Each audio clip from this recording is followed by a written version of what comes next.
everybody, and welcome on out to another edition of the Living Deadwax podcast. Thanks for joining us wherever you may be. We appreciate you. If you're new here, hit the sub button. If you're coming back, thanks for coming back. If you like music, vinyl, that type of stuff, that's what we do here. We talk about music. And tonight, this is my choice. We're going to talk about the year 1983. It's 40 years ago. Yeah. Now it's a few years before we were born. I mean, that's quite a few years. Yeah, like that's shit. And depending on when you are, like my parents hadn't even had any kids yet. I don't think your parents had kids yet. No, either. my parents were married for 2 years at this point. Yeah. Gotcha. Yeah. So like we weren't even thoughts yet. So, No. But we can always go back in time because there is some good records that came out in 1983 that we've always loved. So this is the first year that we've done where we have absolutely no context or personal experience in the actual year itself. Even when we did 93, we had like little semblances of memories. Mm-hmm. Yeah. Or like at least we were on the earth, we knew about that stuff, you know. Yeah, so we've done 93, like Tyler said. We did 03, which is a lot of fun too. So you can check those out if you like this type of stuff. I think we're going to do 2013 eventually too before the end of the year, and then we might do 73. I don't think we're going to go any older than that. Obviously, that'd be a rough deal. 63. I don't know. I don't think either one of us have, off the top of my head. I have Beatles stuff, so that's probably the 63 would be hard. Bit. I think we could do 73 pretty easily. Yeah, 63 would be pretty fucking. It would be pretty hard. So yeah, all the heavy hitters were happening in 73. So at least all the massive legacy bands were still existing at that point. So you could even pull all that plus everything else you might be into. So yeah, that makes sense. Yeah, 63 would be a hard deal. Yeah, definitely. You're almost to the point. You're almost getting like that's basically early days of rock and roll almost. That's what, which if we were better, if we were smarter, better, more experienced, just better music fans, we could do it, and we could have probably an entire arm's length of records and bands that were happening at that point. We could talk about the Crickets for goddamn many a moon, right? They were still alive at that point. So I think, right? I don't know, 59. No, they were dead. The Crickets are dead, or I guess some Crickets are alive. I don't know who died. Whatever, it doesn't matter. I have no idea. So yeah, you could say they're all alive, doing well, touring today. Yes. Okay. Yeah, you're right. Yeah. Anyway, so this is 1983. Should be a fun one. The way we do this is we do kind of like a rundown of the years. So we talk about like some pop culture stuff, obviously relevant to the show. And then we also talk about some world events. That's always fun. So let's start out with some of those world events. A lot of shit happened in 1983, and it's fascinating because I was going through it and like a ton of bad stuff. There was a lot of terrorist attacks, like very similar to our days now. Yes. Which is very interesting because if you really want to get into it, like the interest rates were still like 11%. Unemployment was still really high. That's really before like things started really getting good in the Reagan years. And then that's first better, term. In the Clinton years or whatever. Yeah. So like you're early Reagan. So like you're not in like the mid to late 80s where the shit was really booming. So it's interesting how it's mirroring our time, which we have similar-ish. I know the unemployment isn't high, but inflation is inflation and the interest rates have gone up. So industry has not responded. Reasons. Yeah. So, pretty interesting how like a bunch of shit was going off too at that time. But I pulled off some lighter stuff. So what you're saying is we're about to go into a massive coke era? Is that what you're saying right now? Just cocaine aplenty, just flowing. Dude, I mean, my mom and I were talking on the phone today. There's serial killers again. All right, we're really doing this thing. We're really leaning into this early 80s. A dude just got caught in Portland. I think with like 4 murders, like murdered these girls, and they all look the same. They're definitely serial killer. Yeah, definitely. Yeah, up them numbers, bro. step those numbers up. Yeah. And then a guy, my mom was talking about a guy in Long Island that just got arrested too. I know nothing about these, so interesting. How many? I didn't know anything. How many bodies he got? I think it was like 4 or 5 girls, unfortunately, and they They were like, it was interesting part about it is like the murders were like 2007 to 2010. So they're investigating on whether he just stopped or what. As we've learned over the years, very rarely do they just stop. Okay. BTK stopped for a while, but yeah, like 20 years. Yeah. Which I was telling my mom, which is almost creepier. It's less creepy when you're like Dahmer or Bundy, I think. Well, it throws the compulsion thing out the window, right? 100%, because it shows that you can stop, like you can just turn it off, like you don't. Yeah. Which is weird. It's even more weird to me. Anyways, so serial killers again. It's a nice little parallel. 80s were late 70s, early 80s were the heyday, the utopian for the serial killer game. Yeah, for sure. Yeah. Well, and there was that guy in Washington too. So that happened earlier this year. I texted you about it because it's like almost same as Bundy. He was a TA the guy at college. I got you. The guy and the guy that he just got arrested. He got arrested in Georgia or something. Pennsylvania. There you go. Okay, Pretty sure that guy. Yeah, it was like literally. Was that this year or last year? That was this year. No, wow, it seems like forever ago. Good Lord. It was like the beginning of this year. Okay. Yeah, I don't know what's going on with the trial or anything. But anyway, January 1st, it's a big deal. And basically, this allows us to do what we're doing today. ARPANET merged with Internet Protocol, basically created the Internet. That was 1983. So thank you, Al Gore, as well. Shout out. Yeah, absolutely, shout out. Shout out to Al. March. Have you ever looked into that? Why Al Gore says anything, or why did he say something, or was that a joke that just went off the rails somewhere, or like? I actually have no nothing idea. For you. I've heard that so much, or it's just a meme. Of course, now. Absolutely. Obviously, it has nothing to do with it. So yeah. Okay, keep going. I'm sorry. March 9th, I found this interesting. Didn't know this. 3D printer was invented. So really early. So I guess 3D printing has been around for long, even though I've just heard about 3D printing in like last 5 years. 100%. April 4th, Space Shuttle Challenger, its first launch. Yep. Yeah, 1983. A big one for video games. Nintendo's family computer, also known as the Famicom, launched in Japan. Nice. 2 years later, it would come to the States, known as the Nintendo Entertainment System, of course. 2 years. Yeah. Word processor.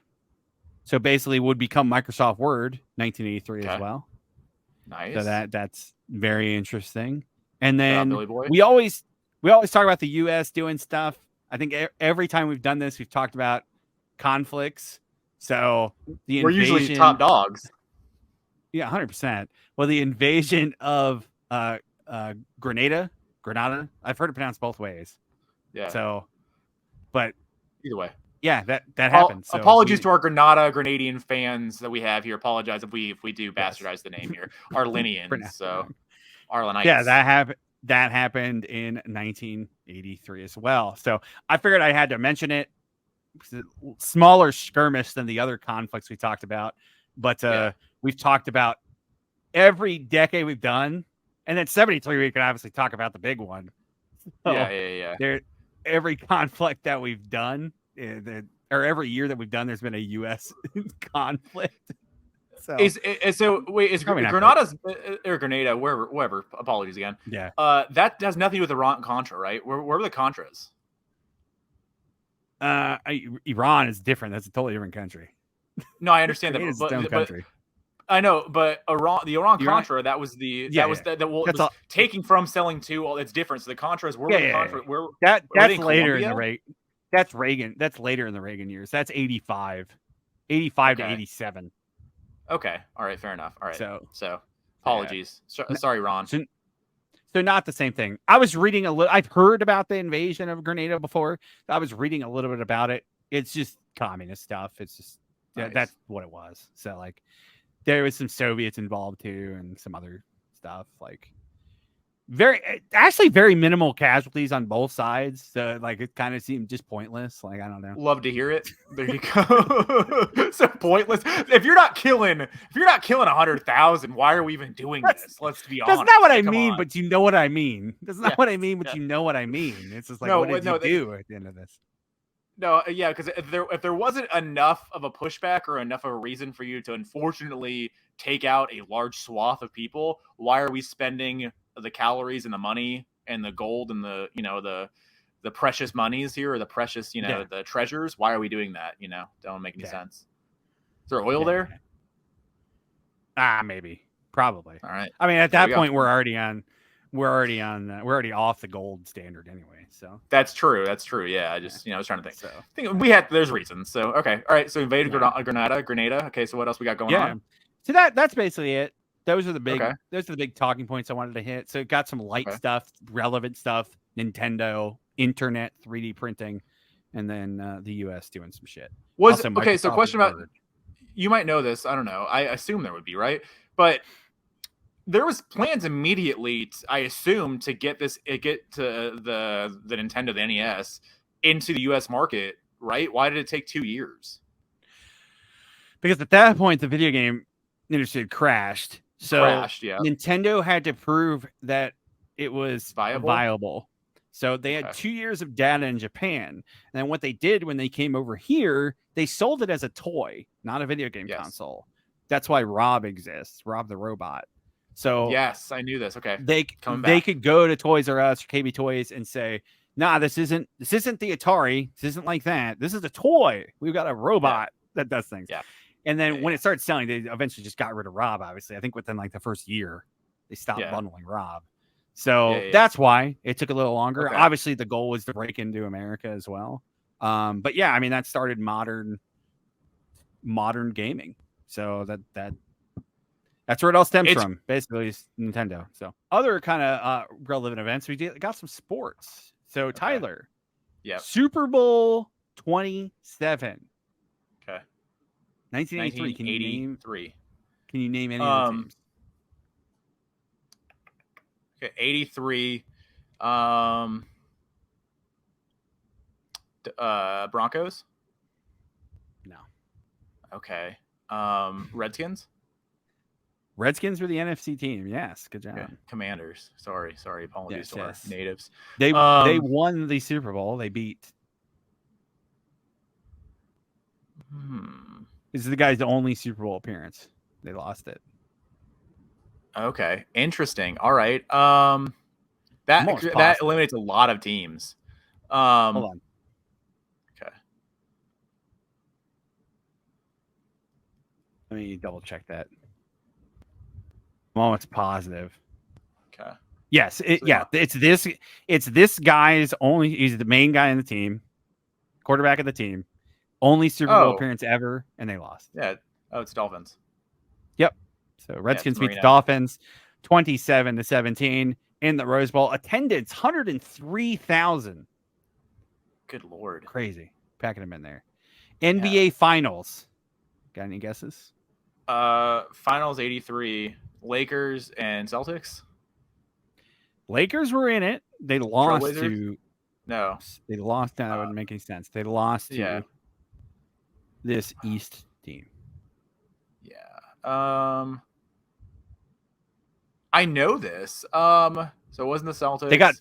They also got swept 4-0. The Lakers did.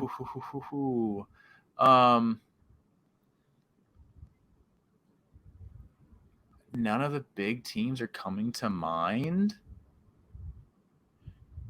I think this might be their last championship. They might have won one after this. Like I don't think they've won one. They've been to the finals, but I don't think they've won one, and they haven't been to the finals in a long time. I know that, but they have. I don't think they've won one in a long time. Is it a state with many teams?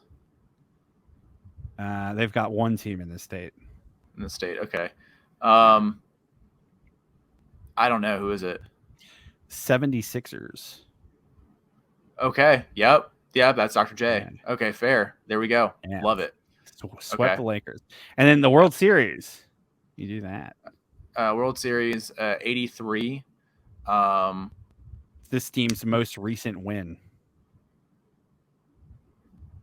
Is that the? They haven't been back since either. Ooh, okay. It's another same thing like the Dolphins, but this guy won a ring. Oh, it's Cal. It's the Orioles. Yeah, the Orioles beat also another Philly team, the Phillies. So the Phillies. Ooh, okay, wow, interesting. Good that year. They beat the Phillies 4-1. So that's it for like kind of the periphery stuff. Let's get into like getting some more like music and movie stuff. So this is interesting. So some deaths. We had a couple big deaths in the music world. Karen Carpenter passed. It was 1983, and Dennis Wilson from the Beach Boys. Both not good. Not any deaths are good, but those are young folks. No, yeah. And those are the two big names that spoke out to me. We had some births in the music world. Amy Winehouse. R.I.P. Carrie Underwood. Still going strong. And one Mr. Ronnie Radke. 1983. Still going strong. Still going strong. And married to one of our favorites, Miss Soraya. Yes, Paige.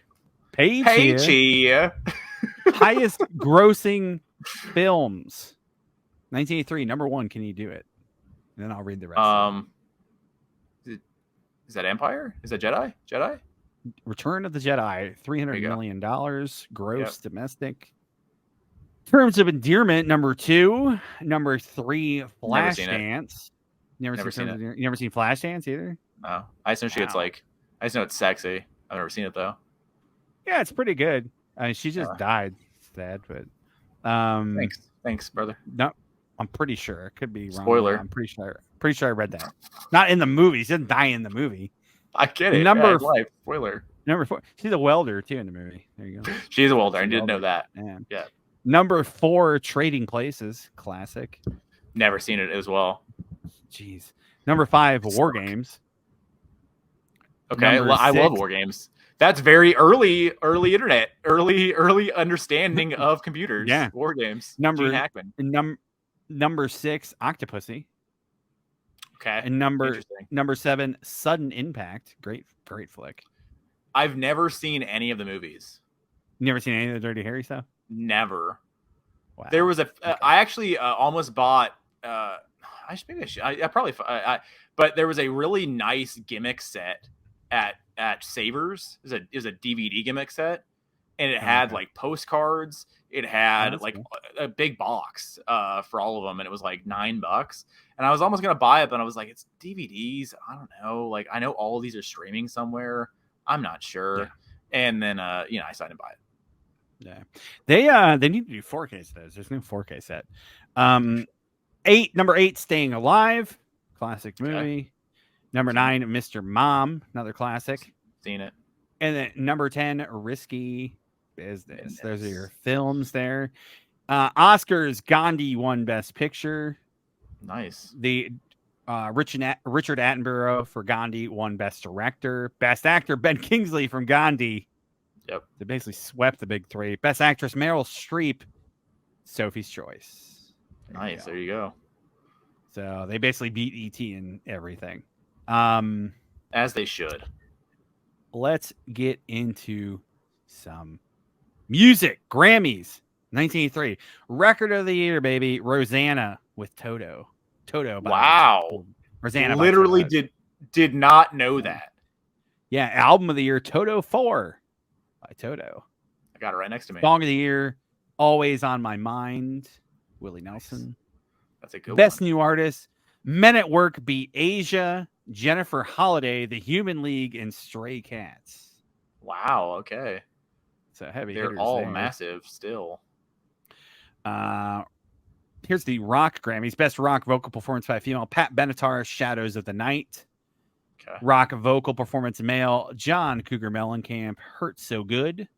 Best rock performance by a duo or group with a vocal, Survivor, Eye of the Tiger, baby. Nice. Best rock instrumental performance, A Flock of Seagulls with DNA. Got an instrumental in there. Won a Grammy. Sick. Is that still a Here's thing? your bit. Here's your. I think so. Here's your Billboard year-end top 10. Number 1. Can you do number 1? It's probably on your list tonight. This record should be in there, I think, for you. Is it name the song, but Everybody's Cake? Correct. That was the year-end top 10 number 1. Nice. Billie Jean number 2, so still hanging strong from 82. I honestly thought because I didn't know how the years worked out and like with noms or whatever. I honestly thought you were going to talk about Thriller sweeping the Grammys of some kind. Oh yeah, I think he would have won in 82. That record came out 82, right? I assume, yeah. I think it depends on when it comes out. I think it depends on when it comes out in the year. I think it's like September or it's like August or whatever. Because I know Adele had to wait basically 2 years. Yeah, there's a cutoff. It's exactly at some point. So I think that's why MJ didn't sweep all those categories. He probably did it the previous year in 82 when it came out. Number 2, speaking of Billie Jean, so still hanging strong. Number 3, Flashdance, What a Feeling from Flashdance by Irene Cara. Number 4, Down Under by Men at Work. We just talked about. Number 5, Beat It, Michael Jackson. Nice. Number 6, Total Eclipse of the Heart, Bonnie Tyler. Number 7, Man Eater by Hall & Oates. So that's another one that's like 82. I think a lot of these are 82 actually. Number 8, Baby Come to Me. I don't know what this is. Patty Austin and James Ingram. I have no idea what that song is. Number 9, Maniac, Michael Sembello, also from Flashdance. So Flashdance doing really well. And then number 10, Sweet Dreams by the Eurythmics. There we go. So what's funny there is so Total Eclipse of the Heart is a Jim Steinman song. He gave that to. So I just read this actually because I was looking down the list yesterday, and I was like, when I was doing my list midday, and there's a record came out called Midnight: The Lost and Found by Meatloaf. It's not one of Meatloaf's more celebrated records. I ancillarily know some songs on there because they have shown up in other ways, and he has one on the greatest hits that I always had growing up. So like I know a little bit. I know the songs off that record. They're not great, okay? But what I did not know is that, and I knew him and Jim already broke up at that point. I already knew there were already issues, whatever, right? So Jim gave him Total Eclipse of the Heart and Making Love Out of Nothing at All. So that's went to Bonnie Tyler, and then I don't know Making Love Out of Nothing at All. Maybe you do. Air Supply. Do you know that song?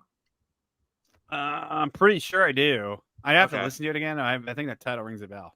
Okay, so big songs. I think Jim, they're both big. They're both big songs. They're big hits, exactly. Yeah. So Jim gave those to Meatloaf, but they couldn't come together, and so then Jim gave them to other people, obviously, right? Yeah. And became massive songs. And then the Midnight: The Lost and Found record sucks because Meat wrote a lot of those songs, and Meat is not a songwriter. And like what sucks is like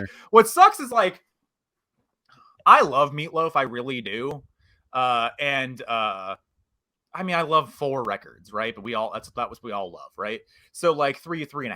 So it's rough when the guy comes out and says, "Yeah, I wrote the songs, they weren't very good." Sucks when he has to say that because Jim Steinman wrote everything. So it just Meat's voice and Meat's vocal and his delivery and everything was obviously so much a part of their career, absolutely. But without Jim, Meat couldn't cut it. So, and that was, I mean, Elton's kind of the same way. So, no, you're right. 100%.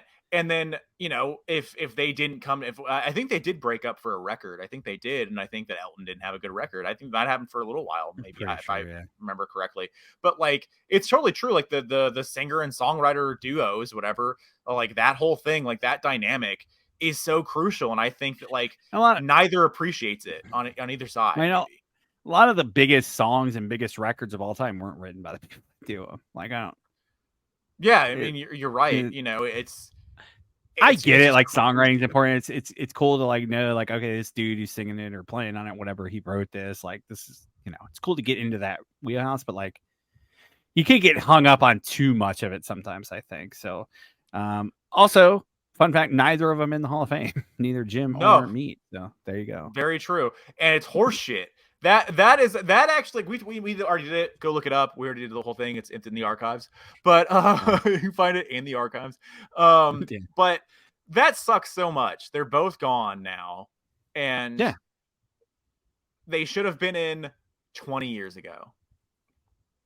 Yeah, and if you do it now, it's kind of pointless. So, like, it's cool for the fans, for us, it's cool for the fans, but they matter. The guys matter, and those are both dudes that I think would. I didn't know them personally, whatever. I know I've seen interviews with her. I think they both would have kind of been like, probably. I appreciate the recognition and like been cool or whatever. I think they both would like that. So it bums me out that neither of them are ever gonna feel that. But one of the biggest records and biggest duos ever. So there you go. Anyway.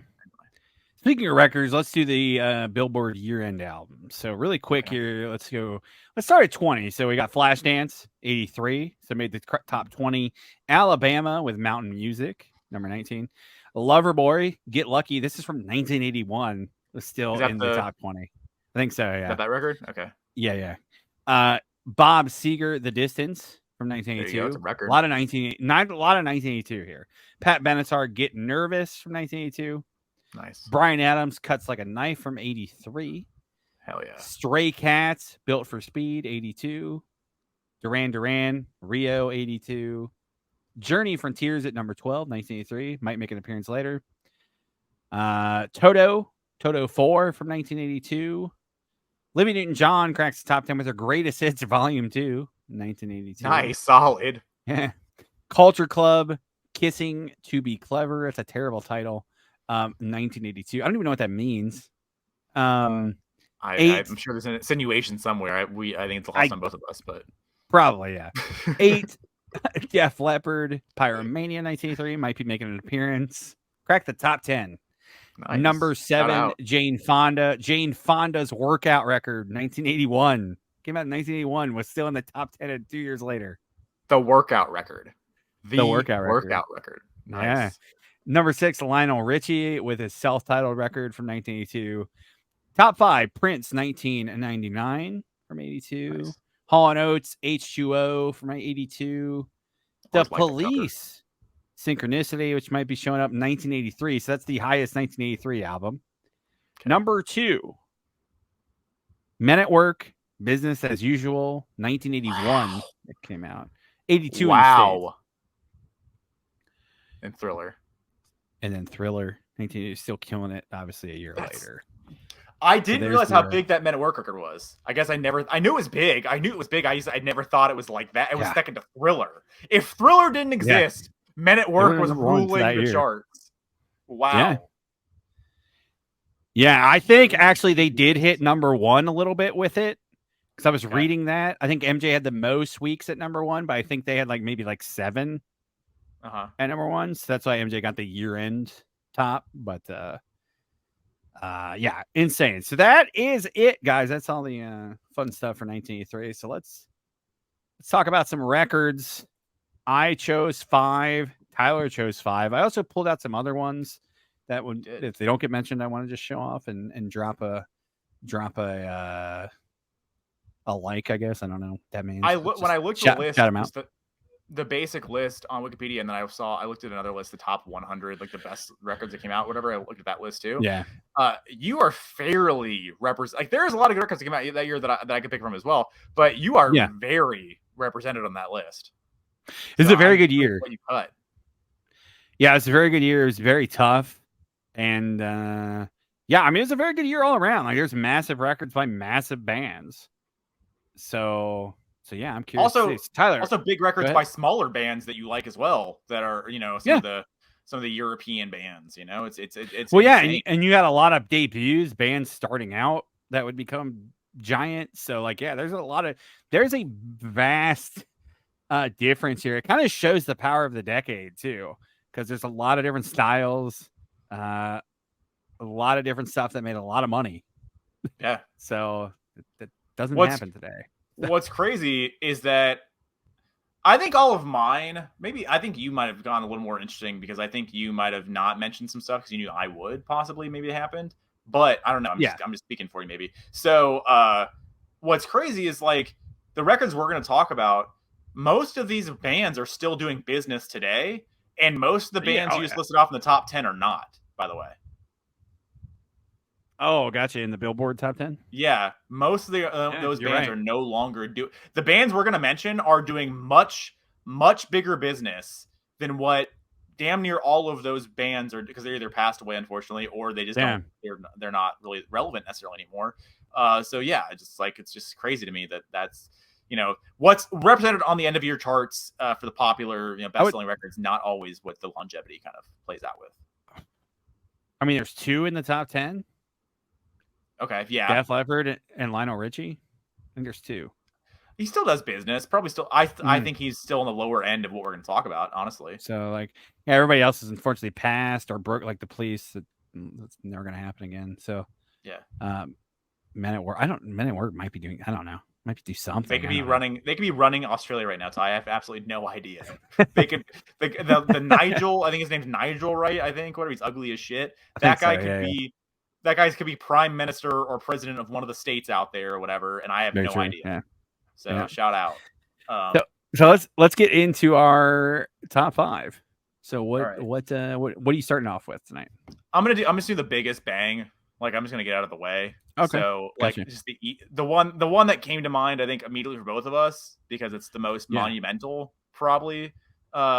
Maybe not necessarily in terms of it's my favorite record of '83, maybe either of us, but it definitely kicked off a lot of things in our lives, in many different ways. So with that descriptor, what am I going to pick up right now? I'm going to guess this one. Wow. Not that list? One. No, it is on my list. It's not the one I'm okay. That's right all right. Then you're going to pull it up right now. No, I know what it is. Hold on. All right. Hold on. Did I pull it? All right. I didn't pull it. I know what it is. That's why I didn't think you pulled it. That's why I honestly didn't think you pulled Pyromania either, honestly. No, I pulled some extra stuff just to show off. So okay. But it's Metallica, Kill 'Em All. There you go. So gotcha. Okay. I forgot to pull it. I pulled the battery brick red. So obviously a monumental record. We've talked about Kill 'Em All, I think, a couple times on the channel already. There's not much else you can say. First record from Metallica, the debut, kicked off. I mean, whatever you want to say, the modern day thrash bands. Yeah. This is it. Like you can talk about a lot of bands that kind of fed into it, but here we are. It's obviously legendary, top to bottom, super fun. Still, it's not my favorite Metallica record, but it's still fun to listen to. And it kicked off the things that happened and are still happening today, because there's probably not many metal bands of any genre really that can't trace some of their influence or some of their love or whatever back to this band. Yeah. Yeah, especially those 80s albums for sure. 100%. 100%. Yeah, it didn't make my list. It probably wouldn't even crack the top 5. I'm not a big Kill 'Em All fan. We did the ranking. I think I ranked it somewhere in the middle. I think you had it in like the top 2. I did not have in top 3. 2. I don't hold on, let's see. I can tell you. I think it was now. Your number 3. Ooh, it might have had it below Black Album, but okay. So let me see here. I think it was Metallica, Justice, Black Album, and then Kill 'Em All. So hold on. Did I not save it? I have Van Halen in here. I have I have all of our. I have. I don't think I have it anymore. There. Yeah, I don't think I saved Metallica, I guess. Okay, that's weird. Anyway, yeah, so absolutely massive record. There really is not much else you can possibly say that has not been said about it. But, Metallica, Kill 'Em All. If you have not listened to this record, I guess you probably should. It made everything else happen really kind of sort of later on. So there you go. Yeah. Yeah, definitely. I'm going to do my honorable first. Okay. And like I said, I've got some other ones I want to show off just to mention real quick, but this one I'll actually talk about. This is really tough. Really, really tough. Show No Mercy is my honorable. It's a Slayer. So 1983 as well. So like you could credit Metallica, but you also got to credit Slayer. Like it's all around the same time. So just a massive album, still big. I mean, there's so many great songs on here. They would get bigger.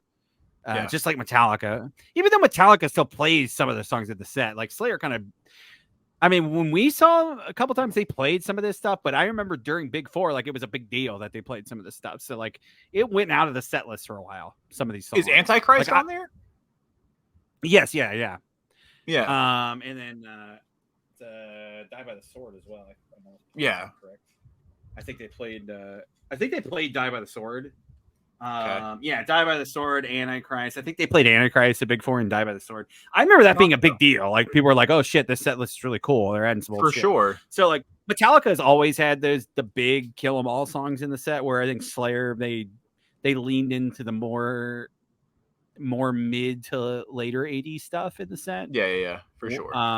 Or the newer stuff. So yeah, but I still think it's way relevant. I mean, every extreme band owes a debt of gratitude to Slayer. For sure. So Show No Mercy definitely had to show up. So this is the flesh pink orange marbled vinyl. Hell yeah. So flesh pink. Very nice. So I remember when they did all the blood splatters. I wish we'd have bought all those, but you might have had some. I think I had a couple, but yeah. I don't think I have any of those. So that's my honorable. Okay. Fair enough. Do you want me to do my number 5? Yeah, I didn't rank them. I didn't really go 5. I just did 5. I just pulled 5. So so I didn't know what you're going to go for your honorable. So now I think I know a handful of your cores here. So I know at least 2. I want to say. Definitely, I didn't. These aren't necessarily in any. These aren't necessarily in any ranking. Okay. So, this one I cheated a little bit, so I got 6 in my top 5, but it's counts as a half because it's an EP. Oh, yeah. So the Queensryche EP, man. So stellar. They still play a lot of this stuff live. Queen of the Reich, The Lady Wore Black, Staples, Knight Rider, still a cool song. This is the original, the 4-track. The newer ones have like the bonus tracks on there, but it's just great, man. And like they were doing something that was very different. Like they kind of sounded like nothing else. They kind of had a Maiden vibe, but they were already getting kind of progressive here.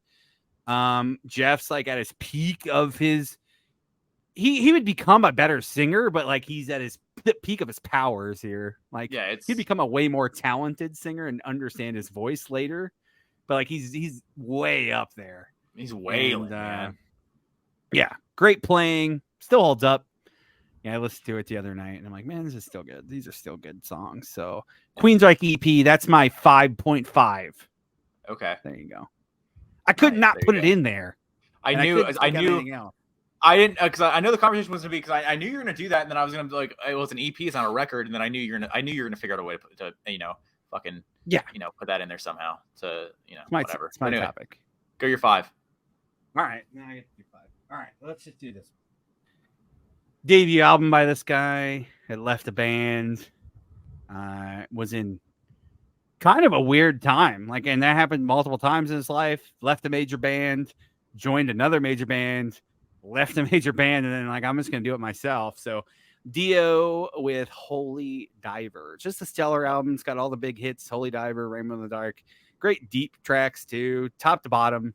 Just a great album. Still holds up. Might not be my favorite. I don't know. I like Last in Line maybe a little bit more, but it's still great. Had to make this list. So Dio with Holy Diver. Side note, okay, I was listening to Eddie Trunk, the Rock and Roll Hall of Fame snubs. Okay, they were talking. Some reason Sabbath got mentioned. Okay, or Dio got mentioned. Ronnie got mentioned because Ronnie's not in for anything. So, they were talking about in Geezer's book, and I looked it up. He's like, "Go read Geezer's book." There's a chapter there he talks about the Hall of Fame. They wanted Ronnie in. Yeah. The only reason Ronnie's not in is because Sharon, and by proxy Ozzy, but mainly Sharon. Yeah.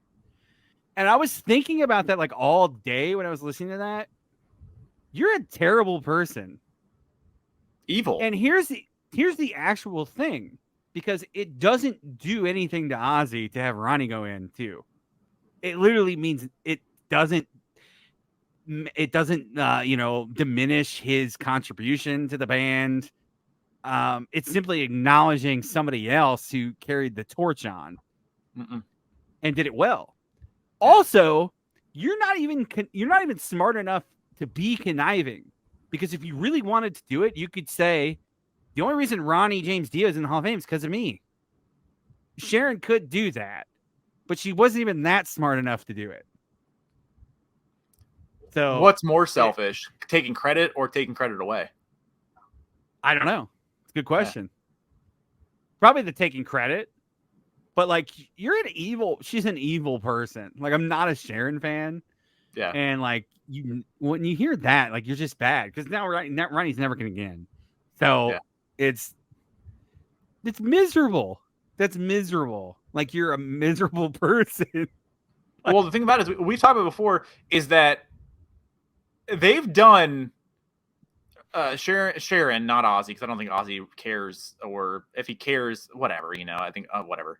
He's not pulling the strings and like making the decisions. I think he's ambivalent towards it. I don't think at this point in time, or probably for the last 30 years, more or less, I don't think Ozzy's really had any sort of ill will or feelings towards the Dio years or any of the other guys that were in the band, right? I don't think he has any like feelings about it. I think we've talked before, he had feelings about it originally when things first kind of shook out the way they did. I think he had feelings about it then. But I also think that when Ozzy became Ozzy Osbourne and it became clear that he was bigger than Sabbath ever was by himself, I think that pretty much washed away any sort of like, I don't know, any sort of bad feelings he might have. But I think that Sharon wants the brand. The brand of Sabbath is Ozzy Osbourne and Black Sabbath. That's the brand. So like you as a fan, you know all the ins and outs, right? But your mom maybe doesn't know that.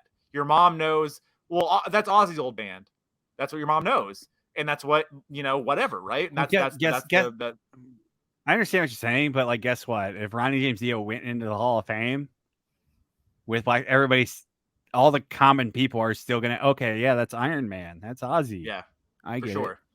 But they aren't going to go seek out those records and be like, oh my God, this is better than the Ozzy stuff. Like, I think if you credit somebody else, another singer of the band, then it goes against your narrative that Sabbath was flailing and fucking non-existent and didn't fucking matter after Ozzy left. You're right.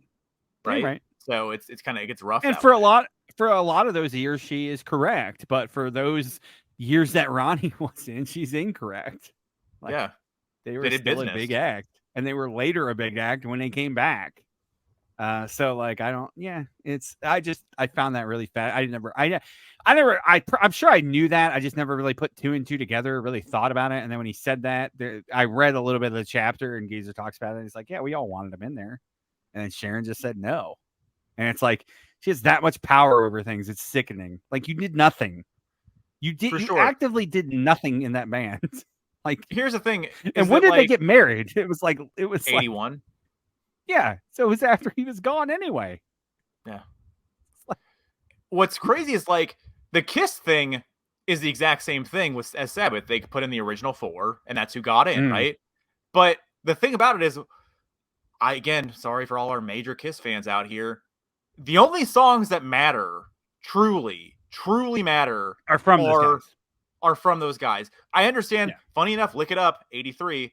There were some big songs that Kiss did later on. But the 98.5% of everything that you ever knew or care about, a majority of that is all from the core original 4. So like that makes sense to do the original 4 inductee into the Hall of Fame. That makes sense, right? But with Sabbath, they have entire eras that we've talked about this a million times on this channel. They have entire eras that a lot of bands are cultish about, and the Dio stuff is the most mainstream of the cult stuff because he was the second most successful. You're not, it's not going to open Pandora's box. It's like, well, now we got to induct Tony Martin and Cozy Powell and and Ian Gillan and all these other guys. Like, it's not going to do that. It's just Ronnie. And then Ronnie would obviously want to do it with Vinny because Vinny plays on Mob Rules. So he's got 2 extra fucking dudes that were very important to that band. Very important to the scene. Have no other chance of getting in. The one chance they had, Sharon said no. Yeah. And the odds, given the fact that you're fighting to get in like the biggest bands of all time, you're fighting to get those in the Hall of Fame, the odds of Dio getting in are much slimmer. He could still get whatever the bullshit lifetime cop out, achievement, whatever. you can still get that, which is better than nothing. I might argue against that actually, but like whatever. It's kind of garbage, horseshit. Yeah. So side tangent. So yeah, Sharon's evil. What's your next one? Touchy subjects here. All right, so we already did this. I think I'm just gonna mirror it with you because we're gonna do it together. So I'm gonna do it right now.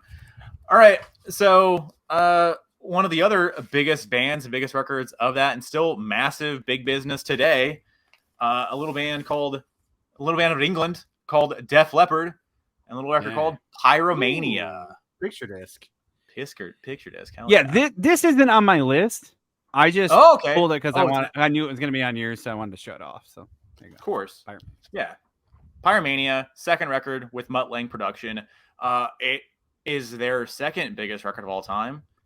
It's Diamond. It's crazy. Your second biggest album of all time is also Diamond. A hell of a run there, boys. Second Mutt Lange record, also cellophane non-hype sticker though. Cellophane one here. I think it's also a record club, if I remember. Yeah, CRC. Yeah, so it's at Columbia or whatever. Yeah. Anyway, so you got Photograph, you got Foolin', Rock of Ages, you got some of the biggest songs of all time of the band's biggest career are on this record. They still play all the hits on this. This is the heaviest pop they ever did, and then Hysteria obviously was mostly full pop rock at that point. I love Hysteria more. I have more nostalgia for Hysteria personally, but I still love Pyromania as well. We still need to go see. I need to go see. You already saw him. I need to go see Lep. So at some point, need to do this or whatever before they decide to call it. Massive record, cool album cover. This is a crazy time for the band. It's right before, obviously, Rick got hurt or whatever later on, and it was the very precipice of them taking over the world. So there you go, man. So Pyromania, Def Leppard, great. Yeah, album, 3, massive. Too Late for Love, awesome song too. Die Hard the Hunter. Rock Till You Drop, it's a cool opener. Yeah, there you go. Honestly, the whole record's really solid. I actually listened to it within the last few days, all the way through, and it's still really good. And I know a lot of people this is their last Def Leppard record because they all jumped off. Oh yeah, it's true. Like all the hardcore fans jumped off, and then they got too poppy and they got too many females in the audience with Hysteria. So I still love Hysteria. I love this record though too. Like it's really great. Really, really great. Also, didn't realize this, brother. This is sealed. This has never been out of this. Still got the original tape there. Yeah. So this is the original little whatever the deal, the magnetic strip or whatever. Crazy. 06 picture disc. So yeah, it's insane. Yeah, I think they did mark it as Warped, so I think they did look at it that way at least. But who cares? It's a picture disc, though. So, exactly. It was also 12. Excuse me. I think it was like $12. So like it was not gonna not buy it. So 2006 picture disc Def Leppard. I don't care about picture discs at all, but for that cheap, you weren't gonna say no. So yeah. Love it. So there you go, Def Leppard. Right. My next one. Obvious one for me. One of their most beloved albums. I don't even know if this album would crack my top 5. I love this album, but a lot of people love this album. It's Iron Maiden, Peace of Mind. Okay. The second Bruce record, you're coming off Number of the Beast. This record is still really, really good. I like it. Where Eagles Dare is one of their best openers ever. Revelations, they still play. Flight of Icarus, they finally played again on the Legacy of the Beast tour. That was a big deal. Die With Your Boots On, really good song. Obviously, you got the Trooper. It is their I think it's their biggest song. I think it's bigger than Run to the Hills. And really? Number of the Beast. Yeah, I think the Trooper is bigger. They probably played the Trooper maybe more at times even. Might be hard because the Number of the Beast came out before this, but really crazy. You get into the deep tracks, they're like Still Life might be my favorite track on this. Awesome track. Quest for Fire is okay. Sun and Steel's good. To Tame the Land's the great closer. Martin Birch production, who's just kills it on everything. Awesome album cover, iconic. Yeah, it's one of my. It's weird because it is one of my favorite records of all time. Like I'd put it in probably the top 25, but like it doesn't crack the top 5 for Maiden for me. That's crazy. Yeah. What's your loose 5? Seven Sons, number 1 for sure. I'd probably say like Brave. I'd say Brave New World's definitely in there. Somewhere in Time, definitely in the top 5.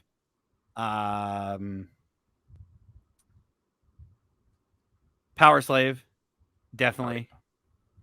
And then maybe this or Beast. I don't know. It'd be really hard. So maybe it would. I don't know though. I like Dance. But it's a border. It's a borderline. Really good. I think Dance Death's a really good record, as well. I really like A Matter of Life and Death. That record's really dark, really heavy. It's really long, but it's one of their best newer albums. Newer. What year is 15 years old now. It's 05. Wow. Okay. 06 or something. Matter of Life and Death is really good. So that it'd be really tough. It'd be borderline, you know. So yeah, but just an iconic record. Had to be in the top 5. FNA. There you go. I knew it was going to be in there when I saw the releases that were coming out in '83. I was like, okay, well, Ty's got a couple on here that are automatically already guaranteed. There's one that came out that you might still talk about. We got time here. Okay. I don't know. We'll see. I think you will. I think you will pull it out because I don't know. I don't know anything about this band besides what I know. So I think you know. Okay. All right. So another one I got here. A band that I've not talked about a lot. I did talk about it. I thought I never have, but I remember that I did talk about them a little while ago. Maybe 3 episodes ago. Little band called Tears for Fears. The Hurting. Oh. The debut record. I talked about songs from the Big Chair, I think, maybe 2 or 3 episodes ago, possibly. Yeah. Because I had my Japanese. So debut record. I'm a big fan of this era. Like I went on a big run for Tears for Fears maybe like 6 or 7 years ago. And I never was a huge fan. I knew the biggest songs and I honestly just knew them sort of like just by osmosis, just being around, I guess. Right. But it wasn't until I've told the story before, Head Over Heels, that did it for me. And then I dove in and then I went to super crazy deluxe edition of Big Chair. And then I went backwards and, kind of, celebrated it a little more there. So anyway, Hurting, the debut record from Roland and hold on. Roland and no, it's, what am I saying here? Roland and Kurt Smith. Wow. Roland Orzabal. I don't know Roland's name, but not Kurt Smith. Kurt Smith is in Psych a lot. So I don't know why I don't know his name. I love Psych. Weird. Okay.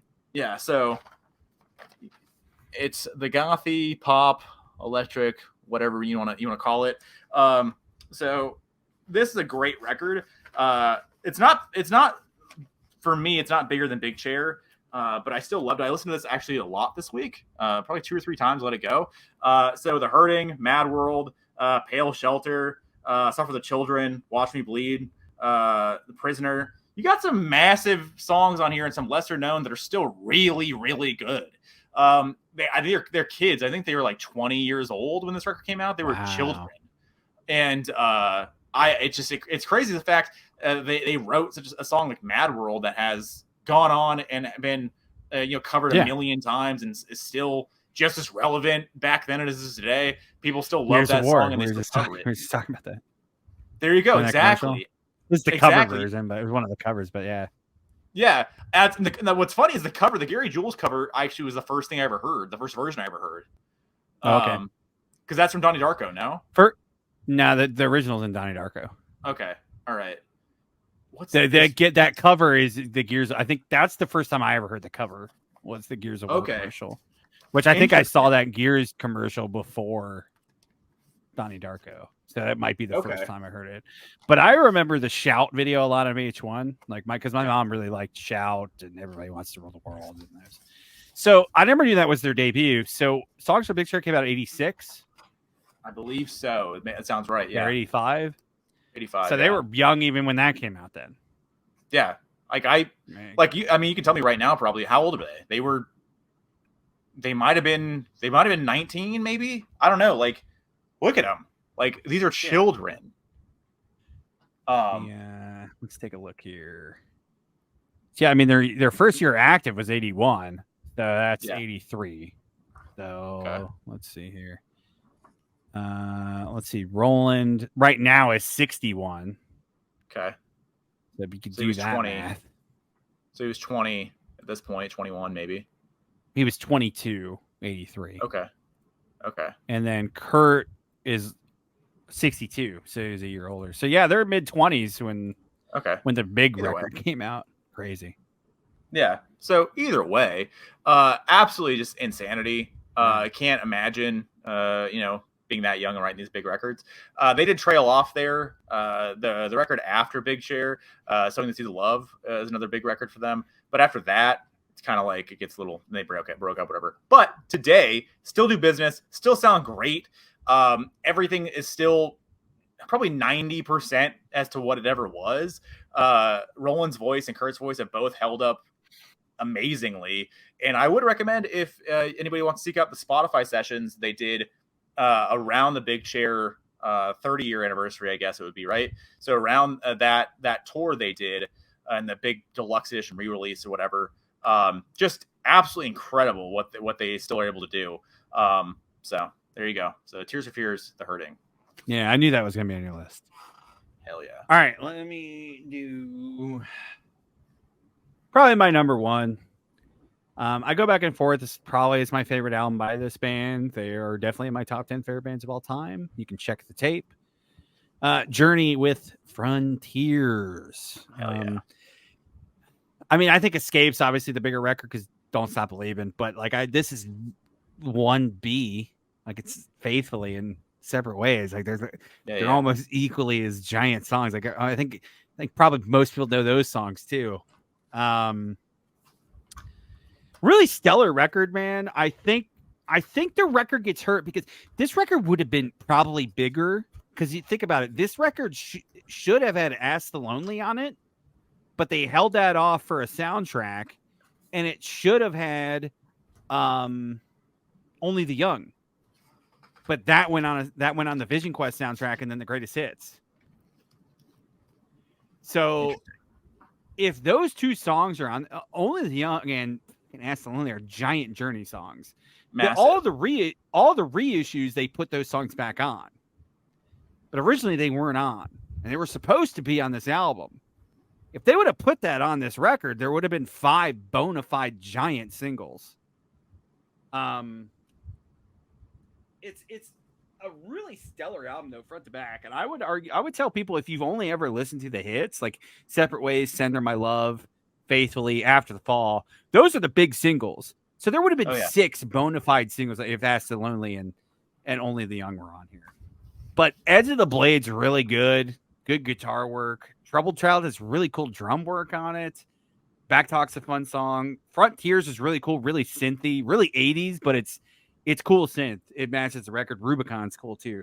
Really cool B-side on this album that when I was re-listening to it, I was like, yeah, I love a lot of these songs, even more than the A-side, because I've heard those songs so many times. Like, in later years, like I've grown to prefer some of those deeper cuts. Obviously, I still love those giant songs, but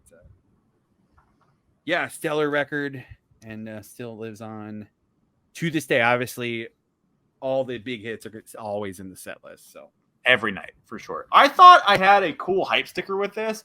I don't. I have a sealed copy though.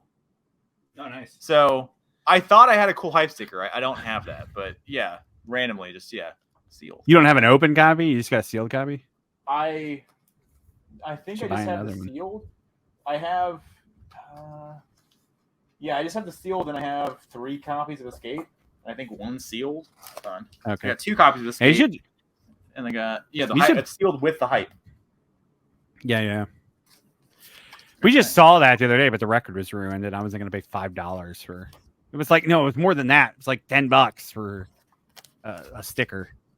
So, I mean, it's rough out there doing that. Like, we've seen that a few times where recently too, where we've seen covers that are in really, really killer condition, and even hype sticker records with killer condition, covers and everything else. But then you look at the record and it's just ruined, and then it's weird. You feel weird paying for just a sticker or just the cover, and you got to do the whole thing. But sometimes do it.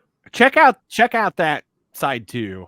Like, or listen. You don't open that copy, but listen to it on Spotify. Like, listen to those. I don't weird know some of the songs for sure. Yeah, listen to a lot of those deep tracks. It's weird now because Ask the Lonely and Only the Young are tacked on at the end, so it gets really top heavy at the end. But those deeper tracks are really good. I think you'd like them. Check it out. Why didn't they put them on? Just because they were soundtrack songs? They just didn't put them on.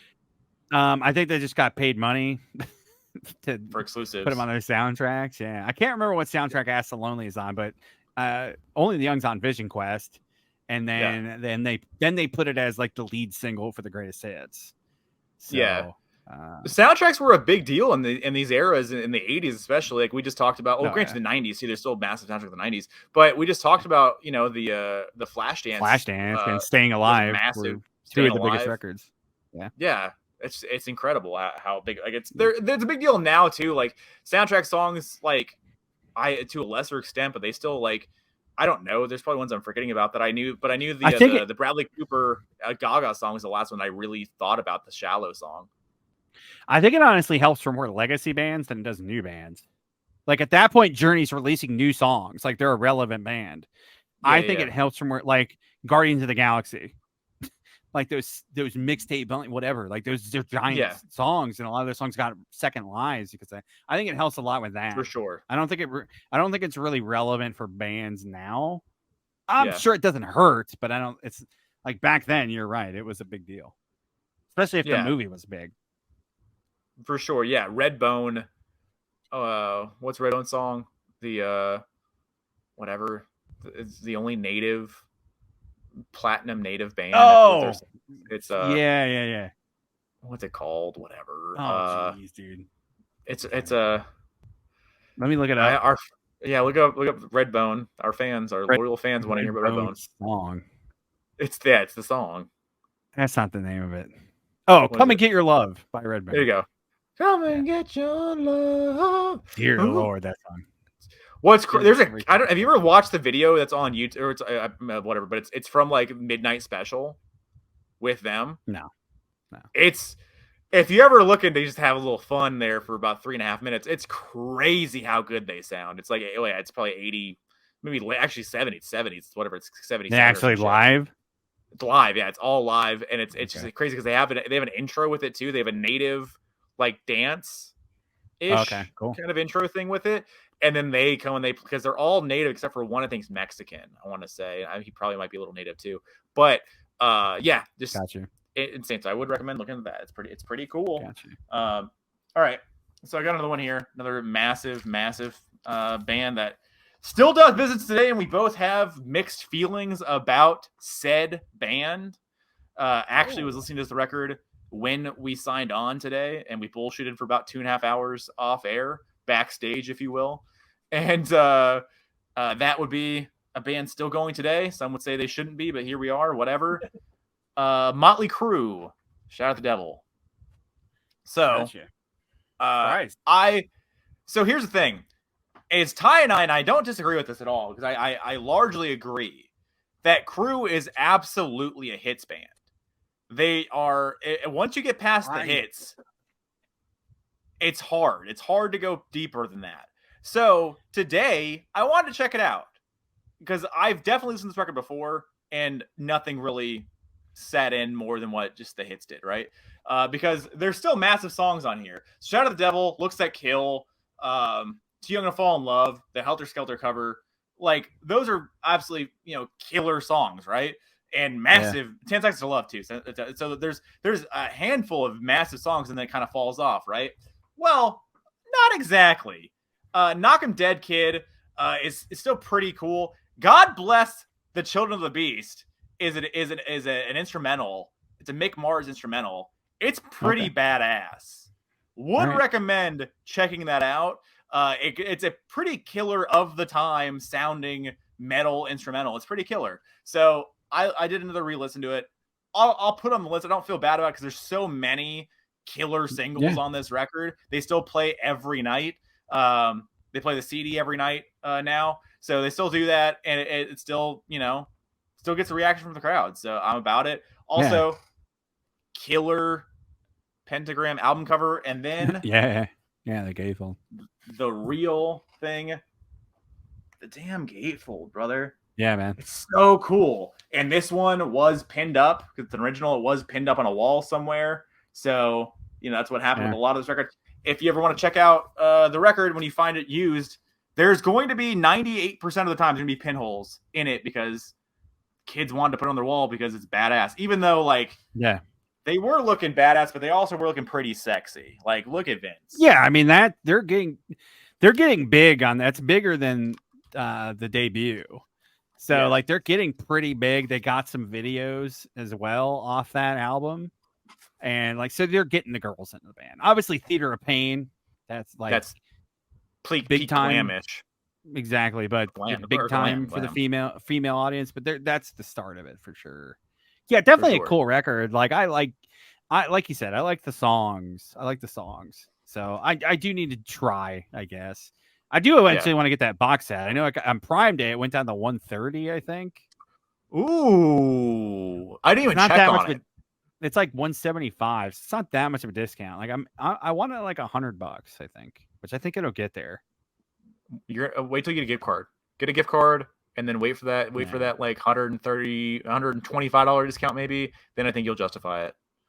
Yeah, it's interesting. I'm surprised you actually chose that. I didn't think it was going to be on your list because I think there's a couple because you got one more, right? So I think there's some that you're leaving off for Shout Out to the Devil, which I'm actually pretty surprised about.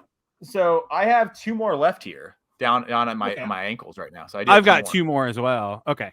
Yeah. I still think there might be a few that are leaving off for Shout Out to the Devil, which I'm shocked. So, all right, let me do my next one here. This is the kind of a newer love. I've discovered this band in the last couple of years. I mean, I knew of this band before, but I've really dove in heavily. This is their big comeback record. It wasn't supposed to be this band. It was supposed to be a different band. And then they were just like, oh, let's just call it this. And that's Yes with 90125.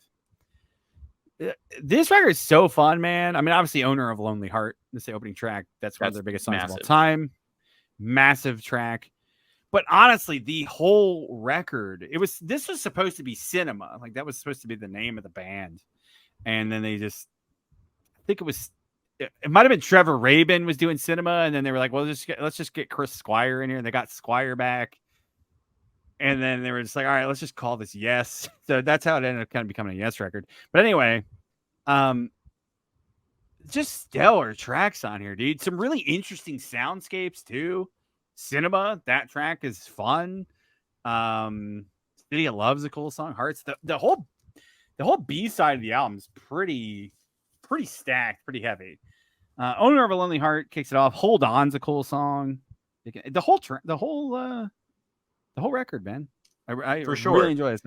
I spun this again. I spun this a lot this year, and I spun it again the other night. And I'm like, man, I still dig a lot of this. Really interesting soundscapes, and they were doing some crazy stuff at the time. So, what's crazy about that is that's a band that has. Okay, so when did Yes come out? So Yes started in 1968 officially. Yeah. So by this point, they're 15 years? 15 years into the career. They were going to have a new band. They decided to call it a Yes record, right? And it's the best-selling album they've ever done. 3 million copies, which I'm actually shocked it's not more. That might be as of a certain date, possibly. It probably is, right? So it probably is way more now. But it's insane to me because Owner of a Lonely Heart is one of the biggest songs of the 80s. Oh, for sure, yeah. If you look at that specific song, it might be more than 3 million for just the single. That's fair. Hold on, let's see. Yeah. I can't imagine it's not way more. It just has 200,000 for the UK silver. That's all it says on the page itself. But interesting. Yeah. The funny part about that, I'm pretty sure I read this. It might be on the wiki. I'm pretty sure Trevor Rabin wrote that on the toilet. He wrote that like the intro to that, like the iconic intro hook on the toilet, which is funny. Nice. That's funny. I feel like, I mean, there's definitely different eras of that band, right? And different lineups and everything else. Is this era the most loved among fans too, or is this a sellout record? I don't know. That's a sellout.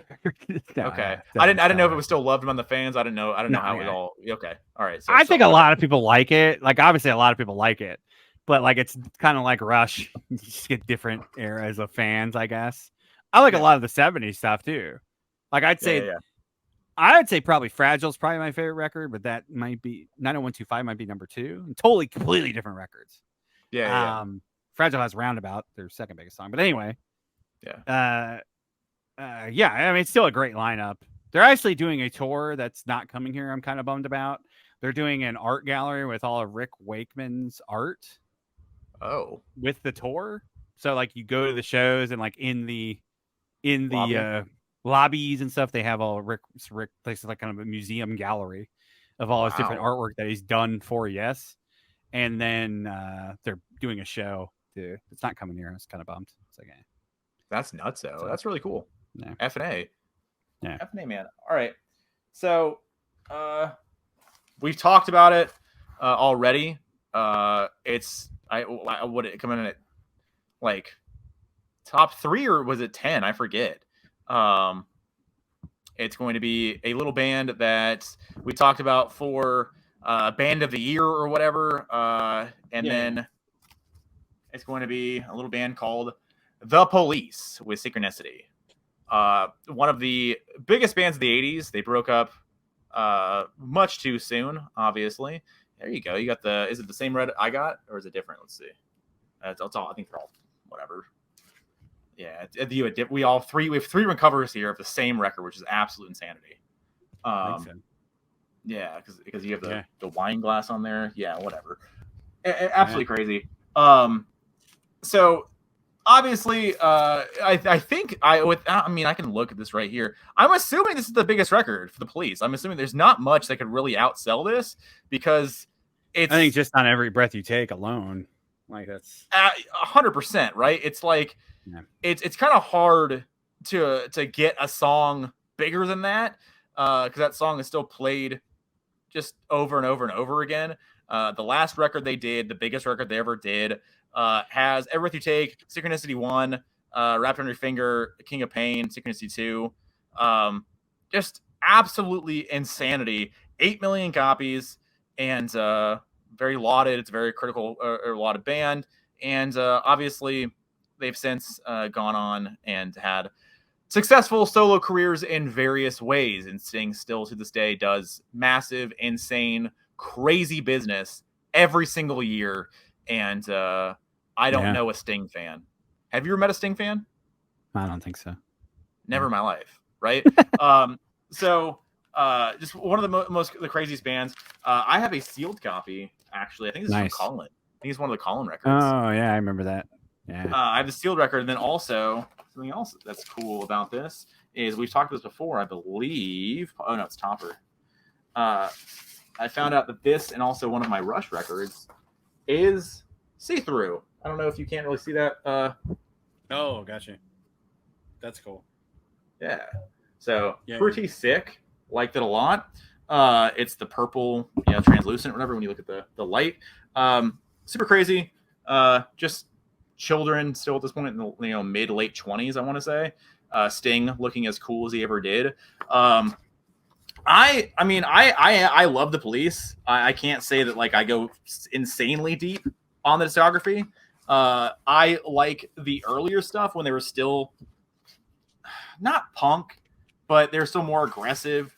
They still got a little crazier. There's a lot more polish on Synchronicity and on Zenyatta, but it's still very much appreciated by myself and obviously legion of other fans. I think King of Pain's probably my favorite track on there. Okay, it's a really good song. Right. It's cool. It's insane. The whole record's really cool. Really cool soundscapes. They're doing interesting shit there. They're very proggy. They're very proggy without being prog. So yeah, it's a whole movement. Exactly right. It's a whole movement of sound there. They also did a million covers for this. I think there's like literally maybe 20 different variants on this cover, possibly more.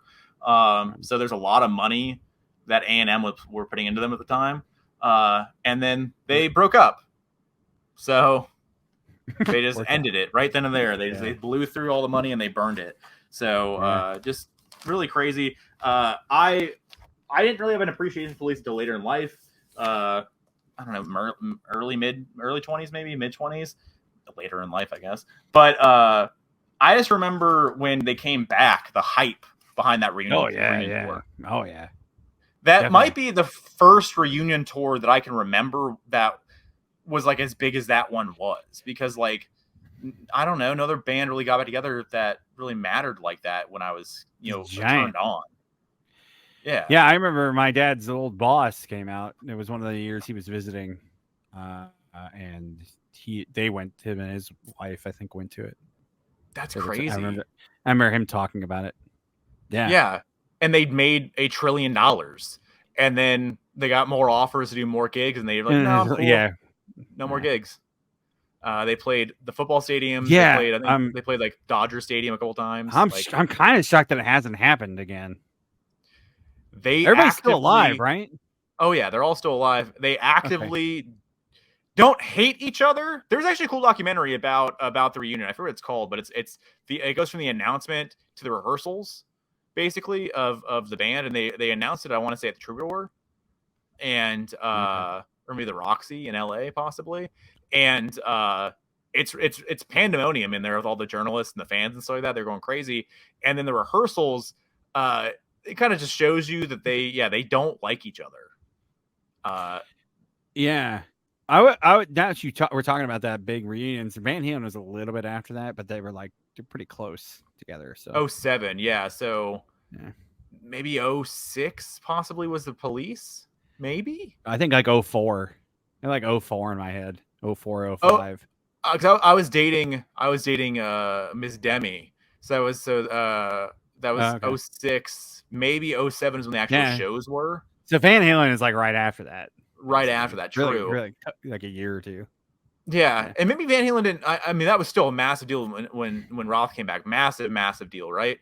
But I think maybe because they just were on the road with Sammy a few years prior, so maybe it didn't, in my brain, didn't hit as hard. Yeah, way different, because the Van Halen brand and name still out there. Was still out there in people's faces, whereas the Police, they hadn't been heard for in almost 20 years at that point. Maybe 20 years. So almost 25 years. Yeah. So because it's 06, 07, whatever, 83. Yeah. Right. Yeah, I can't imagine that being any bigger than what it was, but they could still play many large venues. Yeah, they still like each other. They have disagreements. They're brothers, I guess. They love each other, do not like each other, and there's a lot of business agreements. And then also Sting realized that he didn't need them, even though they are both very crucial members of the band. So I don't know, it's crazy. Yeah, really interesting band. Interesting. Yeah. All right, my last one here, just by proxy. This wasn't by choice. Great record though. This band's debut, massively influential band. Went on to influence many of extreme metal bands and just bands in the metal genre ever since. Recently got back together talking about the Police reunion. Merciful Fate with Melissa. Absolutely stellar album, man. Don't Break the Oath, my favorite record, the follow-up to this, but this is just so good. Talked about it. I'm like, I even like a lot of the reunion stuff, like the 90s stuff. Like when King was doing a King record and then he would do a Merciful Fate record, like alternate years. Like a lot of that stuff is really, really good. But this is a cool variant. It's like yellow and black with like a splatter swirl. So pretty cool there. And then, Curse of the Pharaohs. They played a lot of this record when we saw them. Curse of the Pharaohs, Into the Coven, Black Funeral, Satan's Fall, the title track, Melissa. Yes, killer. And these guys are changing the world on this record, man. They really were. And what's funny is like this record came out. Merciful Fate was obviously a band prior to this. What's funny is Metallica's date. Lars is obviously a huge Merciful Fate fan. Followed him around in Europe, and then this record came out the same year as Metallica's debut. This is Merciful Fate's debut. So, yeah, 81. Really so 2 years prior. Yeah. But they were such a massive influence on Metallica. It's really interesting to think about. Like, they were kind of doing things all at the same time, but it just happened to be Lars is just following them around. Obviously, Lars is younger, but yeah. I think really interesting parallel. Great cover too, and it's funny because I like you once you notice the skull on here, you can't unsee it, which is funny. Oh yeah, there you go. I noticed that like maybe 5 years ago, and now it's like, oh yeah, it's a skull. What else could it be? I don't know. I don't know what I ever thought it was. It's like it's hard to tell. Great album cover though. I have a weird it's in the back there. I have a weird like outtakes version of this. It's like it's like demos and stuff that was never supposed to be released. It's really interesting. It's pretty good. It's like alternate takes that they recorded and then they scrapped it and then did this. So yeah, it's a bootleg. But Merciful Fate, Melissa. That's my last one for tonight. What's crazy is like, so I know nothing Merciful Fate at all, right? I knew nothing going into it. I knew more. I didn't know much music. I knew a lot of story and I knew a lot of like mythos, if you will, or what have you. So when I checked out this one of the sets they did over in Europe, and I checked the King set too to get like just a familiarity there. So I had like a very, very bare baseline as to what was going on. Merciful Fate was so fun. It was so fun. It was so good. Like just even as it's still great. Even as a non-hardcore fan or anything like that, like just I learned about them really 4 days prior, musically at least, right? It's so fun. It's real good. I'm into it. They're gonna do a new record. I'll listen to it. I need to listen to these records too. I need to actively do that because I really did enjoy it. And it was a fun deal. All their gimmicks, all their production, everything. King still sounds great. Like it's obviously the falsetto and everything else. I guess it could throw some people. Like for me, that shit doesn't throw me at all. Like for really any of the bands that have those kind of vocals, like as someone that enjoys shitty vocals, like a Neil Young vocal, and enjoys the most beautiful, female vocals or otherwise, whatever, I don't care. I can appreciate everything. And the fact that a human being can do what those King and other similar artists do, it's amazing, and he kills it, and it's awesome. I love it. So super into that, and so whenever they do a new record, I'm into it. On these early records, I would recommend if you're going into it, especially you, like if you want, you don't mind the vocals, but for people who can't get into King's vocals, if you listen to them guitar first, because the guitar work by Hake Sherman and Michael Denner, especially on the early records, it's so good. They write some of the best riffs soloing literally in metal history. Yeah. Like I put them up there with Tony. I put them up there with Richie Blackmore. Like they're that good. Yeah. That's my recommendation for King Diamond stuff. Or King Diamond and Andy LaRocque, who's absolutely stellar too. So, but yeah, I would recommend going guitar first and then you learn to just get with King. It's just kind of for sure comes with the territory.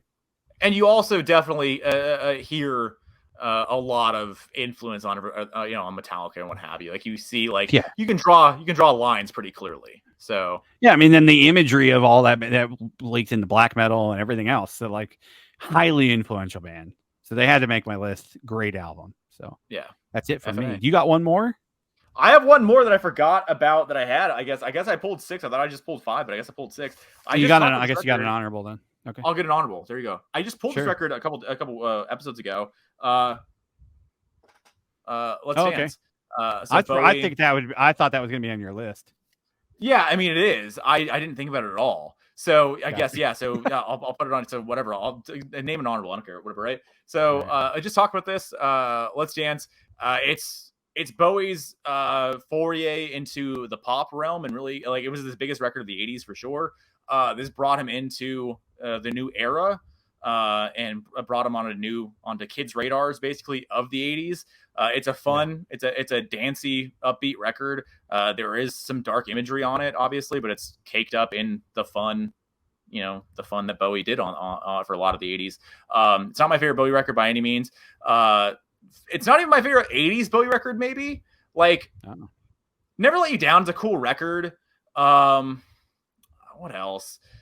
I can't tell you off the top of my head. Never Let You Down, and then what else? Give me another one. Give me another Bowie 80s. Hold on. Oh, you got it? Oh, all right, hold on. Yeah, hold on. Yeah, I mean, Scary Monsters. Oh, Scary Monsters is still so 80. It's still going to be more experimental records that's coming off of the Berlin. So Scary Monsters is still kind of Berlin-y with some of those sounds on there. So this is definitely the first pop record he did. Tonight's it's fine. It's not my favorite. Never Let Me Down is at the tail end. It's 87. The very tail end of that. What do you say? They were really trying to strike with iron hot because the follow up to that came out a year later. Yeah.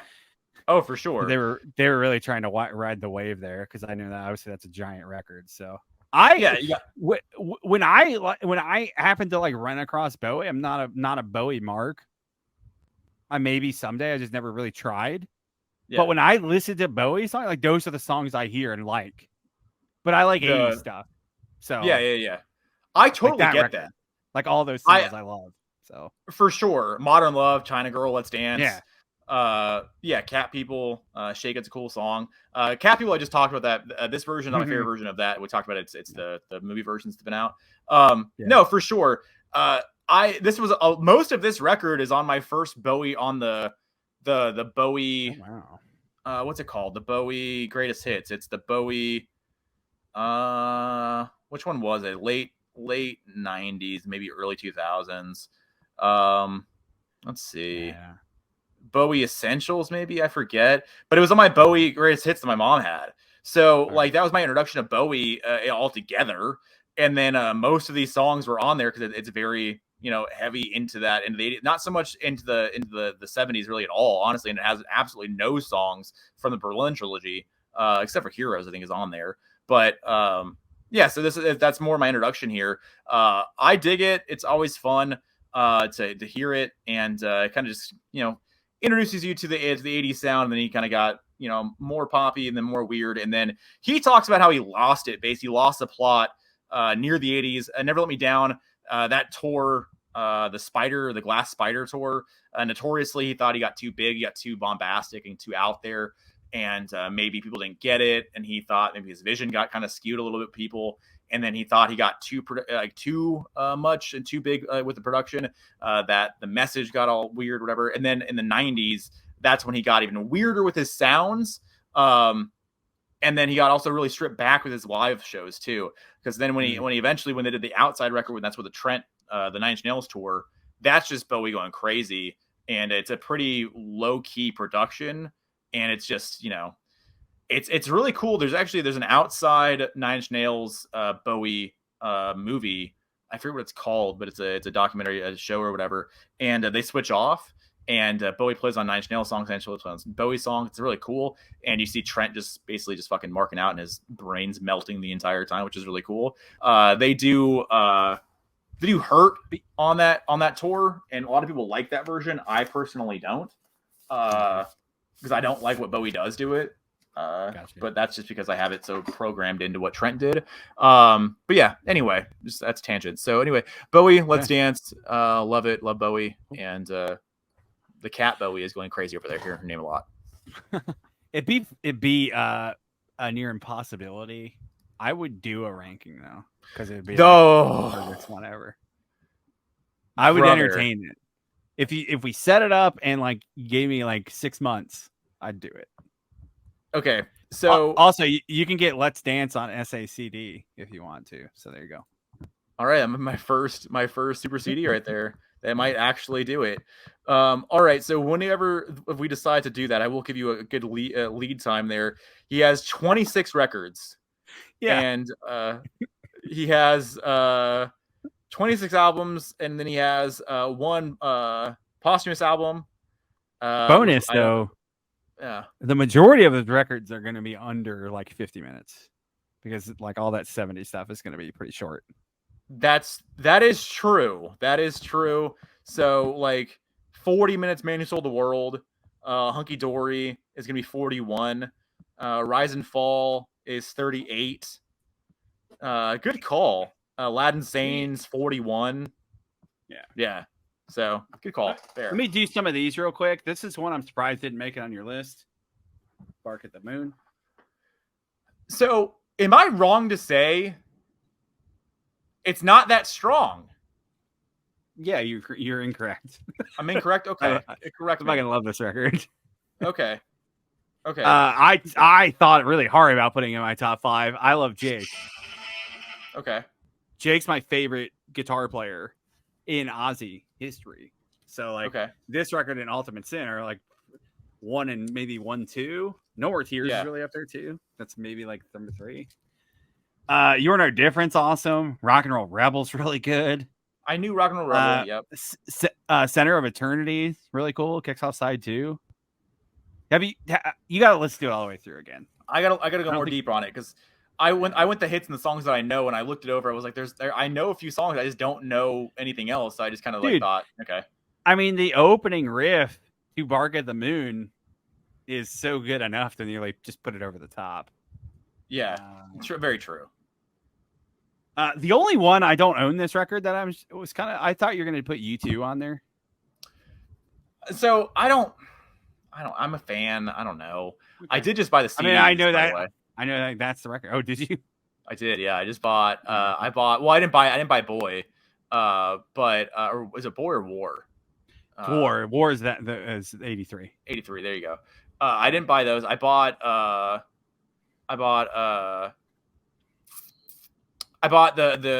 what's the Elevation record? It's the one. It's the whatever. It's the 2000 record, right? So I bought that one, and then I bought the Rumble and Hum record or whatever it's called. Okay. I bought this because they were $1. They're Rattle. Yeah, there you go. I bought them because they're $1 at Goodwill, and I was picking up. That's when I bought those CD changers too.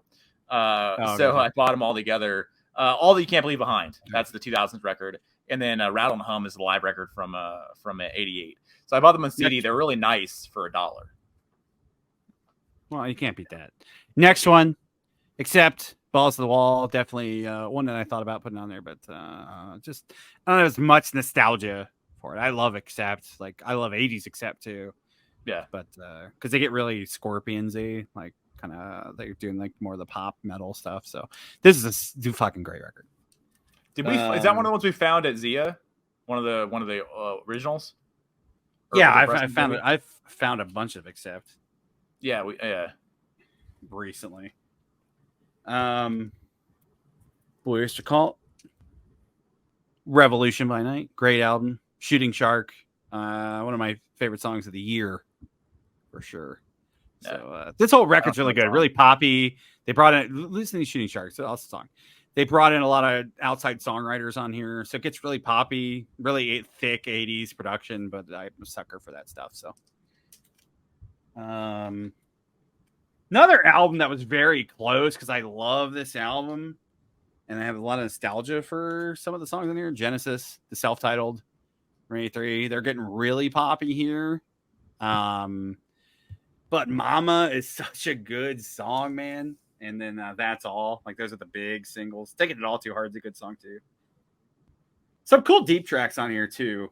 This is a really cool Vertigo pressing with, like, that label from... I think this is from, like, Sweden or something. That's awesome. So, yeah. Black Sabbath with Born Again. Awesome album. Kind of a grower. This is the Ian Gillan record. It's the kind of the weird Sabbath record, the redheaded stepchild. But a lot of people love it because of that, because it is just so different. And we have to do those really heavy. We gotta do that. I'm down to do that. Okay. All right. I'd love to do that. I would love to do that because it's actually very easy for me. There you go. You have no homework. It's very easy, and I would love to re-listen to a lot of that. And you need to listen to all the Tony Martin stuff. Yeah, so. I got nothing for you. Yeah, for sure. Problem with that is though, you got to go to YouTube for. YouTube, yeah. I barely know a lot of the. I don't even want to say a lot, but I barely know the Dio records.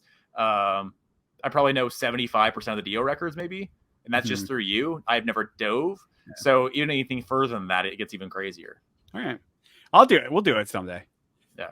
AC/DC, Flick of the Switch. Another solid AC/DC record. Didn't crack it. It's to be honest with you, like after Back in Black, like it kind of just goes downhill for a while until, like, for me, like Fly on the Wall is also. I know a lot of people hate Fly on the Wall. I really like Fly on the Wall and Blow Up Your Video. Cool cover. A lot of people don't like those records, but Flick of the Switch is fun. This has the big songs on here are Nervous Shakedown. That's the big single. Guns for Hire is a cool song. Bedlam in Belgium is a cool song.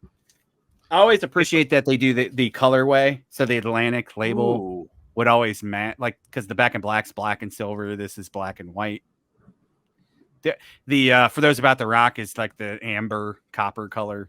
The label always matched. Interesting. I never knew they did that. Okay, fair enough. I've never owned all AC's records, so now it's news to me. ZZ Top, Eliminator. One of the biggest records. Another diamond record from 1983. Honestly, you're going to pull it out. I really Legs. did. Yeah, I mean, Legs. Obviously, a giant song. Give Me All Your Lovin'. I love this album, man. Got Me Under Pressure. Sharp Dressed Man. So good. TV Dinners is a cool kind of deep track, too. Great album. Got two more in here. The Ramones. Subterranean Jungle. This is a really solid record. The last couple of years, I've been my kind of a Ramones phase. And I enjoy a lot of this 80s stuff, so I figured I'd shout that out. And another Black Sabbath record. Got a live record here. Live Evil. They dropped two albums in 1980. This is the album that broke up the band. Dio left, but Dio and Vinny both left. And great live record though. Ronnie does a lot of the Ozzy songs, so it's different. And the production is interesting on this. The redone one that they just came out with is different, so it's worth its existence because it actually changed something. I probably like the remix more, honestly, but the original is good too. So, have you heard? Because I listened to the interview that Tony did with on Trunk about that reissue. Okay. I don't know. The news might have been leaked into your world at some point, but he asked about, because Tony said he was never satisfied with the production on the record because a lot of bleed through was on the original, and he hated that he couldn't adjust a lot of stuff because it wasn't mic'd correctly and just wasn't there, right? But Eddie talked about, because I know you've told me the story before, because I guess it's the story. It's unofficially the official story is that they would both the two parties, Tony and Ronnie, would go into the studio separately. And they would turn up and turn down levels or whatever, right? And that was the believed story. So Eddie asked Tony about that, and it was very bitter because they turned down certain things, and then Ronnie got pissed, and that's why Ronnie left, right? That's the story.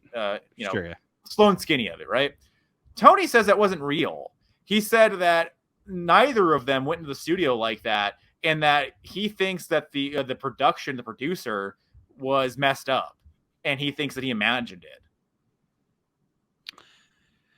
Let's just put it this way, man. Tony was on a lot of cocaine. For sure. Ronnie wasn't. Yeah. So I think that had a lot to do with the breakup because Ronnie wasn't into that stuff. Like, he wasn't into drugs, really. Very straight. Tony and Geezer were. So I think that had a lot to do with it. I think Tony's kind of misremembering some stuff. Yeah. I'm pretty sure in the Dio doc, they do just tell the regular story. Yeah. And I think Ronnie is very controlling, and he's very much a perfectionist. So when they did that, Tony was like, I'm just going to do this. I'm going to do this mixing. And Ronnie was like, what? Well, I helped on the other two albums, but I think that's what kind of did it. So. Yeah, I don't know if it was like shady backdoor deals, like I'm going to come in and slide this knob up and you're not going to know. And then I'm going to come in the next night and slide this down. That's rumor and innuendo. Like, I actually think that the cocaine, the drugs, and Ronnie wanting to be involved, and Tony just saying, no, I'm going to do it, is what kind of caused it. And then obviously those stories spawned out of, well, they weren't doing anything that Ronnie wanted. So it turned into they were messing with each other. So yeah, fair enough. That's kind of what I thought it was interesting that he kind of pushed back on that narrative a little bit. I was just like, I thought because I've heard it enough times, and now you say it was in the Dio documentary, and I don't know if they directly said that, but it damn near was basically that story. Now that you say that, so it's just weird that for some reason wanted to kind of like rewrite a little bit of the lore behind the production of the record. So, interesting. Yeah, that was fun. 1983. We covered the whole year. Did some classic records. There's a lot we didn't even mention. Maybe we'll do a part 2 someday. Yeah, no, for sure. It's a big year. We always end the episode with the choosing of a topic. It's Tyler's choice. Before we do that, hit the like button, subscribe. You made it this far. It's either an hour and 50 minutes or an hour and like 30 minutes, depending on what I choose to cut out. I don't know. So hit the like button, subscribe, comment down below. What are your favorite albums from 1983? We'd appreciate the love. Tyler, I know next week's a little weird. I know you got stuff going on. I got stuff going on too Wednesday, but we'll do a topic at some point next week. So what do you want to do next week? So I'm doing a Ty Brown special from many, many, many years ago. I thought about it. And my therapist actually today I talked to him a little bit about this as well. So it's he touched on it a little bit, but whatever. We're doing favorite greatest hits songs. Oh, I love this. It's a great love it. I know. This is because you historically love damn near every greatest hits song. Yes. Yeah. It's one of the most fascinating things in music to me. Because a band can just go, we need to write a hit. And then put it on the greatest hits and it's a hit. And put it on the greatest hits and hit. But when they do actual records, some bands can't do that. Yeah. No, 100%. 100%. And people tell you that people can tell you like, well, we don't know what's gonna be a hit. Sometimes it happens, sometimes it doesn't. And sometimes things I think are gonna be hits or never hits, things I don't think. But it's funny that so often at least, has happened many times that people have pulled it off perfectly. To be fair, there is stuff that like bands write earlier and they hold it off at the album, just like we talked about Journey. Yeah. But they knew Only the Young was a hit. So they held it off Frontiers and then put it as the opener to the greatest hits. It's the opening track. It's the first song you hear when you play Journey's Greatest Hits, and Journey's Greatest Hits is their best-selling album. So, yeah, that's a great topic. I'm excited for that. So you want to bring 5 of them? Bring 5, bring 5 for sure. All right. That'll be fun. That'll be fun. Yeah. All righty, guys. We will see you next week on the Living Deadwax podcast. Peace.